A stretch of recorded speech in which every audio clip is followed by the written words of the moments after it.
à vous qui nous regardez. Je suis Indy et c'est toujours un plaisir de vous retrouver dans notre émission Santé. Je suis accompagnée de Dr Boutrin. Elle va nous en dire plus sur le thème d'aujourd'hui. Bonjour Indy, merci de m'avoir sur le plateau. Aujourd'hui, nous allons parler du système endocrinien. Donc, on va parler d'hormones. On va parler des hormones, des cellules cibles, on va parler de régulation. Tout ça, c'est pour pouvoir garder le corps dans un environnement qui est optimum pour les fonctions physiologiques. D'accord. Donc, c'est vraiment un plaisir de la voir avec nous. Elle est venue de loin et je suis reconnaissante de la voir. Merci, alors, on va commencer par la fonction du système endocrinien. Donc, à quoi il sert? Alors, le système endocrinien, c'est un agent de régulation. Alors, le corps est fait de certaine manière pour pouvoir fonctionner selon certains paramètres physiologiques. Donc, par exemple, on a un pH qui est optimum, on a le taux de glucose dans le sang qui est optimum pour pouvoir promouvoir le bien-être. Okay. Au niveau du corps. Et ce processus, il comprend un ensemble de réactions, de paramètres, et ça s'appelle l'homéostasie. Alors, ce que le système endocrinien fait, c'est d'agencer la manière dont les différents organes travaillent pour pouvoir promouvoir l'homéostasie, ou alors l'équilibre que l'on a dans le corps pour toutes les réactions physiologiques. Donc, l'homéostasie est essentielle. Essentielle. Je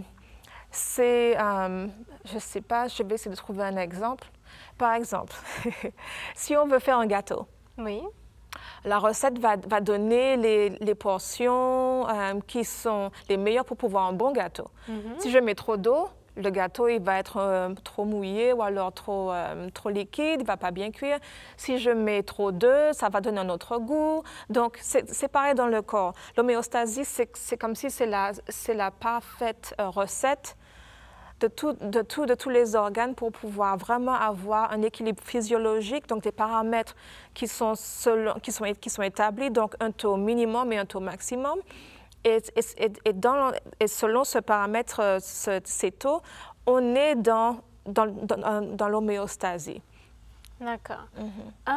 Donc, si on revient au système endocrinien, est-ce que tu peux nous en dire plus? Donc, il fonctionne pour pouvoir réguler, si c'est bien ça, le corps. Voilà. Qui sont les agents du système endocrinien? Qui sont les acteurs qui interviennent? Alors, on va parler de glandes hormonales, mais aussi d'hormones. Alors, les hormones, ce sont des composés chimiques qui sont produits par des glandes hormonales. Donc, on a différentes glandes hormonales dans le corps. Alors, il y a le, comment on appelle ça? Le pancréas? Oui, le pancréas, mais je veux dire qu'il y a un ordre pas de responsabilité, mais enfin, il y a un ordre au niveau de ces différents components. Alors, l'hypothalamus, c'est, comme on dit, c'est le chef, c'est le patron. C'est lui qui sait tout, il entend tout, il écoute tout, il fait tout. C'est lui qui gère tout. Et puis, deuxième en commande, c'est l'hypophyse. Et l'hypophyse, elle reçoit les ordres de l'hypothalamus. Et l'hypophyse, elle va aussi produire des hormones qui vont avoir des actions directes sur certains organes, ou alors ces hormones vont aussi agir sur d'autres glandes hormonales. Et qui va réguler les fonctions endocriniennes de ces glandes hormonales, qui vont même produire leurs propres hormones en tant que réponse à des ordres de l'hypophyse. Voilà, mais le plus haut placé, le commandant en chef, c'est l'hypothalamus qui va donner les ordres à l'hypophyse. Après, l'hypophyse va donner des ordres, par exemple, au pancréas, comme tu as dit, l'utérus, pas l'utérus, les ovaires, les testicules. Qu'est-ce qu'il y a d'autre? Les glandes surrénales, aussi parathyroïde, la thyroïde, tout ça, ce sont des glandes hormonales. Le foie aussi. Le foie ne fait pas d'hormones, mais il contribue Voilà. La digestion. Comment Voilà. il est lié à la digestion? Voilà. Le pancréas, comment on dit, agence aussi la digestion, mais c'est plutôt par des enzymes. OK. Au niveau des hormones, le pancréas fait 2 hormones, c'est l'insuline et le glucagon. D'accord. Voilà. Le pancréas a 2 fonctions, endocriniennes, mais aussi ce qu'on appelle exocrine, c'est la production d'enzymes. OK. Comment circulent les hormones du système endocrinien? Comment elles se déplacent dans le corps? Alors, les hormones sont faites par différentes glandes. Alors, ce qui est bien pour les hormones, c'est que quand elles sont faites, en général, elles sont produites, elles vont dans le sang directement. Mais il y a 2 types d'hormones. Alors, il y a des hormones qui ont plus un component au niveau chimique, moléculaire des lipides, du cholestérol aussi, par exemple. Et ça, ce sont les hormones stéroïdes. Et il y a aussi les hormones qui sont peptides ou dérivatifs d'acides aminés. Et là, elles n'ont pas de component, par exemple, du cholestérol de gras. C'est plus ce qu'on appelle hydrosoluble. Okay. Donc, selon ces caractéristiques chimiques, les hormones vont transporter dans le sang de manière différente. Les hormones hydrosolubles, elles sont contentes parce qu'elles aiment l'eau. L'eau les aime, donc elles sont des amies. Alors, on va dans le sang, tout le monde est content. Aller. Voilà. Par contre, les hormones stéroïdes, c'est comme si tu essaies de mélanger de l'huile et de l'eau. L'huile n'aime pas l'eau, l'eau n'aime pas l'huile. Donc, à ce moment-là, il faudra que les hormones, elles vont se mettre à cheval sur des protéines. Okay. Et les protéines, ce sont des protéines de transport. Les protéines vont les amener, c'est comme si tu montes dans un bateau. Et puis, bon, voilà, le bateau t'emmène dans le sang, sur la rivière, enfin, jusqu'au tissu cible qui ont les récepteurs pour les hormones. OK. Donc, elles ont 2 voies de circulation, disons. Voilà. Bon, les 2 passent dans le sang, les 2 sont transportés dans le sang, mais les moyens de transport sont différents. Pas les mêmes. Voilà. D'accord. Donc, nous avons une question qui nous vient de Lunel. Aha. Et Lunel nous demande comment les hormones agissent sur nos comportements. Alors, les hormones, chaque hormone peut avoir des fonctions différentes. Donc, selon les fonctions, ça peut aussi engendrer des comportements différents.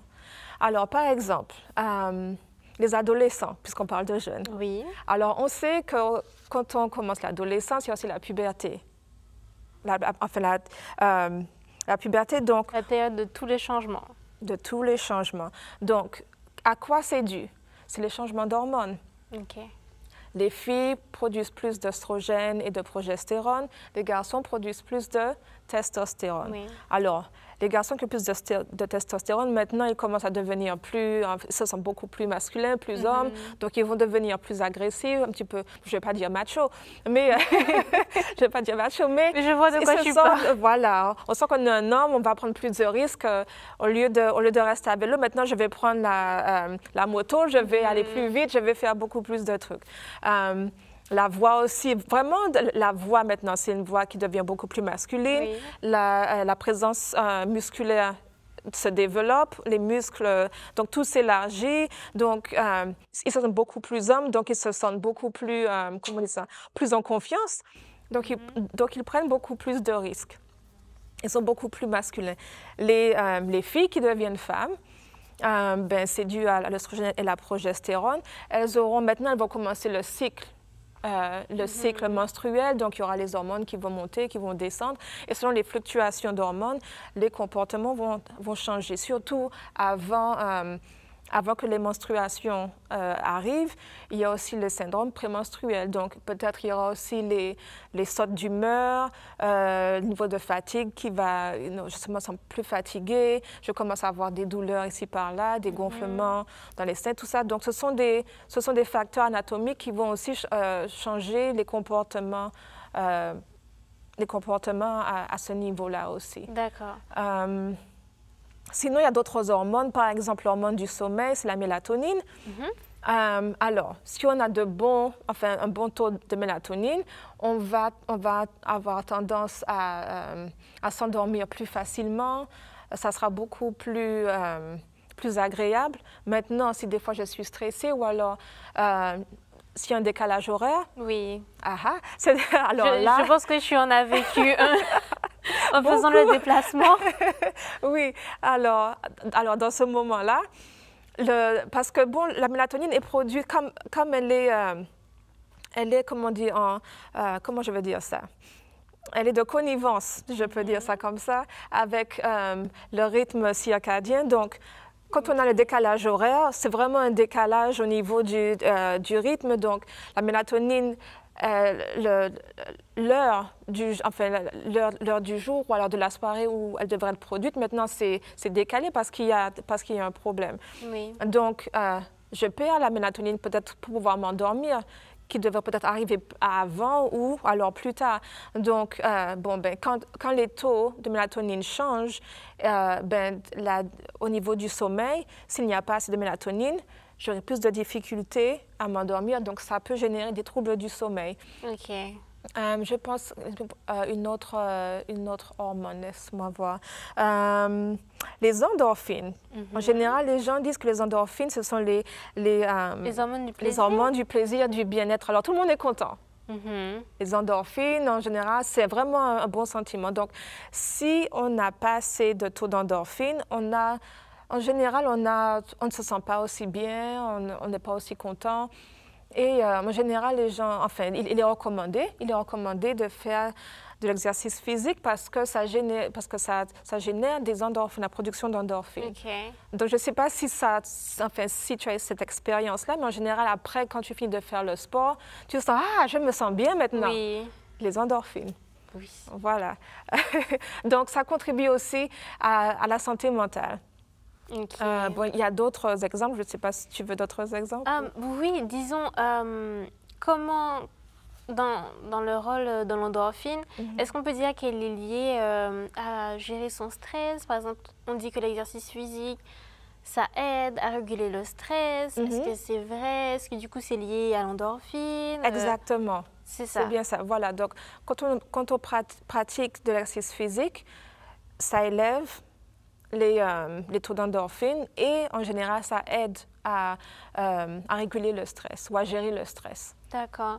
Mais donc, dans le cas d'un décalage horaire, disons, je voyage hier, je dois aller en cours, est-ce que donc mon professeur peut comprendre que je suis fatiguée si je lui parle de la mélatonine qui n'a pas pu se produire et tout ça ce serait bien.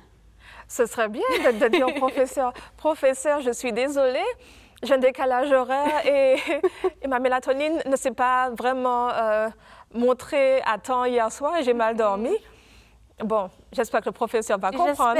J'espère. Mais ce n'est pas tout le temps possible. D'accord.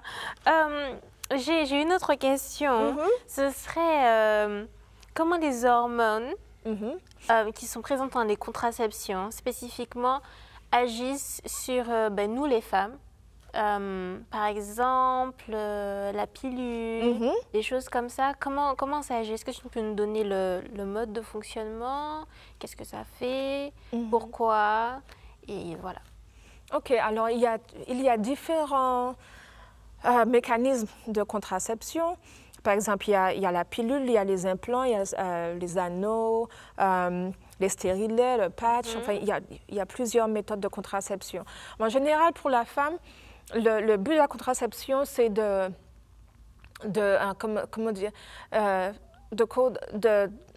perdre cette capacité. Oui, enfin, comme on dit, le système d'hormones que l'on voit dans le cycle menstruel. Alors, on sait qu'il y a l'ovulation au 14e jour. Oui. Donc, ce qu'on veut éviter, c'est justement ce pic-là, enfin, le pic d'hormones qui arrive juste avant l'ovulation, pour éviter qu'il y ait l'ovulation, parce qu'à ce moment-là, c'est trop tard. Une fois que l'ovulation est faite, l'œuf, enfin, voilà. est déjà là. Voilà, et puis voilà, c'est trop tard. Donc on veut vraiment causer une interruption au niveau des phénomènes hormonaux qui se passent avant l'ovulation. Donc en général c'est une perturbation des taux d'œstrogène. Donc il y a des pilules qui font, ça dépend, il y a des oestrogènes, il y en a des fois qui varient selon au niveau des hormones. Mais en général, le but, c'est ça.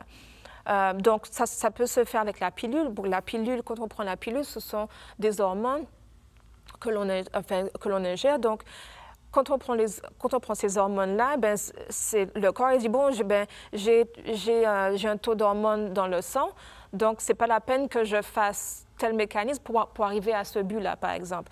Avant l'ovulation, il y a un pic au niveau du taux d'œstrogène. Donc, si maintenant, le corps, la manière au niveau du système endocrinien, tout est basé sur les taux d'hormones. Okay. Donc, le corps sait, OK, donc il doit avoir un pic, donc je dois avoir tel taux. Donc, maintenant, si ce taux-là a été perturbé, eh bien, il n'y aura pas d'ovulation. Donc, si on ingère des hormones, ça va commencer à dire, oh, ben, je ne m'attendais pas à ça. Maintenant par exemple, au 10e jour, j'aurais dû avoir tel taux d'oestrogène, et puis maintenant, j'ai autre chose. Donc, je suis où? Donc, ça perturbe le cycle, oui. Et puis voilà, ça empêche l'ovulation. Ça, c'est pour les femmes. Maintenant, pour les hommes, tu m'as demandé les types. Alors, la pilule, bon, ça, c'est bon, on prend, c'est par voie orale. Okay. Les implants d'hormones, ça se met sous la peau. Par contre, c'est un docteur qui doit faire ça. Il y a aussi les anneaux que l'on place dans le vagin, et les anneaux, alors, aussi, les hormones sont placées sur l'anneau, donc les hormones sont libérées dans le vagin, donc ça apporte des hormones au niveau local. Il y a aussi le patch. Alors, le patch se met sur la peau, mais ça aussi, c'est le docteur qui doit faire ça. Et toujours, ça va apporter des hormones qui vont perturber les taux d'hormones dans le sang de la femme. Le stérilet. Alors, le stérilet, il y a deux types de stérilet. Il y a le stérilet qui est juste une forme physique qui va empêcher la fécondation au niveau physique, c'est-à-dire que bon, pour la fécondation, il faut l'œuf de la femme et les spermatozoïdes. Donc, si on a un stérilet, c'est une barrière physique. Donc, ça empêche le spermatozoïde d'avoir la fécondation, enfin d'être en contact avec l'œuf. Donc, ça empêche la fécondation. Maintenant, au niveau de la contraception avec les hormones, le stérilet hormonal, le stérilet aura des hormones dessus, il y a une couche où il y a les hormones qui vont être libérées au fur et à mesure. Okay. Et selon le type de stérilet, les hormones peuvent être, comment dire, disponibles dans le stérilet de 3 à 6 ans. Bon, ça dépend du type de stérilet. Et puis, il y a aussi des fois des injections. Bon encore, tout ça, c'est le docteur. D'accord. Pour les hommes, au niveau de la contraception, c'est plutôt pour empêcher la maturation des spermatozoïdes. Donc, si le spermatozoïde n'est pas mature, la fécondation ne sera pas fructueuse. Il ne pourra pas voilà, ça pourra pas. Voilà, exactement. Il ne pourra pas faire ce qu'il a à faire. OK. Donc, on a parlé de comment les hormones agissent, de comment elles circulent. Est-ce qu'on peut revenir sur les glandes? Oui. Par exemple, sur les enzymes, enfin sur l'insuline et le glucagon qui sont, comment dire, produites par le pancréas. Oui. Est-ce qu'on peut en reparler? C'est quoi le rôle de l'insuline et c'est quoi le rôle du glucagon? Alors, l'insuline et le glucagon, ce sont des hormones qui sont produites par le pancréas, mais qui ont des fonctions totalement opposées. Les deux sont fortement impliqués, très importantes pour la régulation du taux de glucose dans le sang. L'insuline favorise l'absorption du glucose sanguin par les cellules. Le glucagon fait l'opposé. Le glucagon, c'est, comment on dit, produit le glucose, on libère le glucose des réserves de glucose que l'on a dans le corps afin de libérer le glucose pour mettre plus de glucose dans le sang.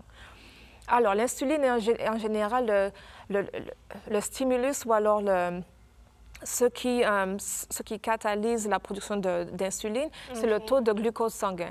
Donc, quand le taux de glucose sanguin augmente, qui est supérieur au taux qui est dans l'homéostasie, parce que tout est relié dans l'homéostasie. Tout est relié. Tout est relié. Tout est par rapport à l'homéostasie. Okay. Donc maintenant, si le taux de glucose sanguin est élevé, au-dessus des taux de l'homéostasie, l'insuline sera produite par le pancréas et elle va favoriser l'absorption de l'excès du glucose qui est dans le sang par les cellules. Maintenant, s'il y a toujours de l'excédent, eh bien, l'excès va être gardé dans le corps soit par le foie ou alors différentes formes. Maintenant, le glucagon, alors là, c'est dans le scénario qui est totalement opposé. Donc, c'est quand on a un manque de glucose dans le sang. Donc, on est en hypoglycémie. Donc, le corps va parce que bon, je t'ai dit que l'hypothalamus, il écoute tout. Oui, c'est lui qui gère tout. Il écoute tout, il gère tout. Alors, il va recevoir les informations que le taux sanguin du glucose est inférieur à ce qu'on devrait avoir pour l'homéostasie. Et à ce moment-là, les réserves de glucose seront comment dire ça, je ne vais pas dire coupées, mais elles vont être de manière biochimique, du glycogène, maintenant on va libérer le glucose qui va être libéré dans le sang pour augmenter le taux de glucose sanguin. Parce qu'il nous faut un niveau minimum de glucose dans le sang, sinon ça ne va pas parce que nos cellules, il ne faut pas trop, mais il faut un minimum. Voilà, il faut un minimum. Okay. Donc, l'homéostasie, c'est ce qui gère tout.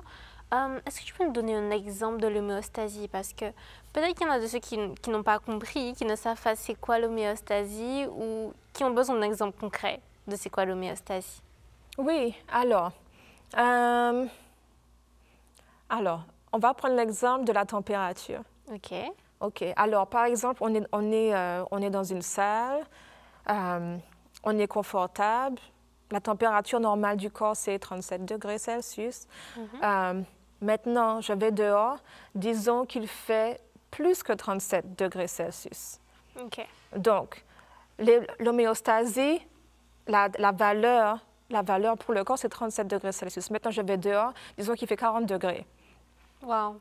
Alors, est-ce que je suis en homéostasie? Non, je suis au-dessus de la valeur cible. Donc maintenant, alors, on a des capteurs qui vont dire à l'hypothalamus, écoute, maintenant il fait chaud. Donc l'hypothalamus va dire, ok, donc il faut répondre à ce déséquilibre parce que maintenant on est en déséquilibre, on n'est pas à 37 degrés. Donc il faut baisser la température parce que le corps, le processus physiologique est optimum à 37 degrés. Maintenant, c'est trop chaud. Oui. Donc, l'hypothalamus va dire, il faut qu'on réduise la chaleur parce que maintenant, le corps, on n'est plus dans l'homéostasie. Donc, quand on a chaud, qu'est-ce qui se passe? Par exemple, on va dehors, il fait chaud, on commence à transpirer. Alors, la sueur, c'est de l'eau avec des sels, des trucs comme ça. Mais qu'est-ce que ça va faire? Ça va nous rafraîchir.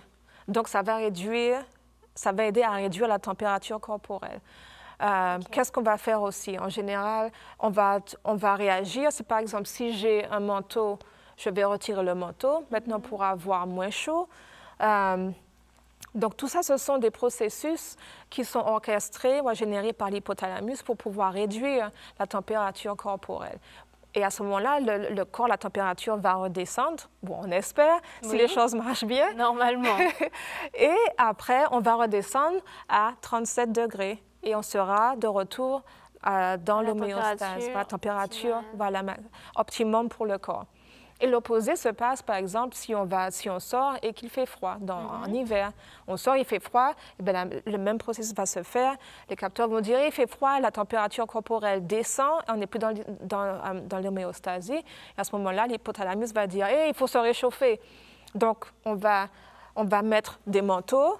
Des fois même, on va commencer à grelotter. À grelotter, mais les grelottements, c'est un système physiologique pour pouvoir augmenter la température corporelle parce que les grelottements, ce sont des contractions au niveau musculaire et quand les muscles se contractent, ça produit de l'énergie, de la chaleur. Et à ce moment-là, ça augmente la température corporelle et ça nous aide à nous réchauffer, à retourner vers les 37 degrés Celsius. OK. Voilà. Donc, le corps est vraiment prêt à tout. Voilà. Il est prêt à faire face à toutes sortes de situations. Voilà. Okay. Est-ce que tu as quelque chose à dire aux jeunes qui nous écoutent concernant leur santé et leur système endocrinien? Parce que c'est un système qui est là, mais il a son importance. Ah oui. Est-ce que tu as quelque chose à leur dire? Eh bien, faites très attention. Faites très attention. La beauté de la jeunesse, c'est que tout se passe bien, l'organisme est très compétent, mais il faut faire attention. Il y a aussi des maladies endocriniennes qui peuvent commencer plus tôt. Donc, il faut aussi être sensible à ça. Si on ressent des changements, par exemple des bouffées de chaleur, par exemple avant, on ne sentait pas ça. Si on sent des fatigues soudaines ou alors qui deviennent prolongées, ce ne sont pas des choses normales. Par exemple, la thyroïde, les hormones de la thyroïde, T4 et T3, ce sont des hormones qui sont là pour pouvoir aider au niveau du métabolisme. Okay. Donc, si le niveau des hormones thyroïdiennes est trop bas, on peut se sentir fatigué, avoir vraiment la nostalgie, être lent.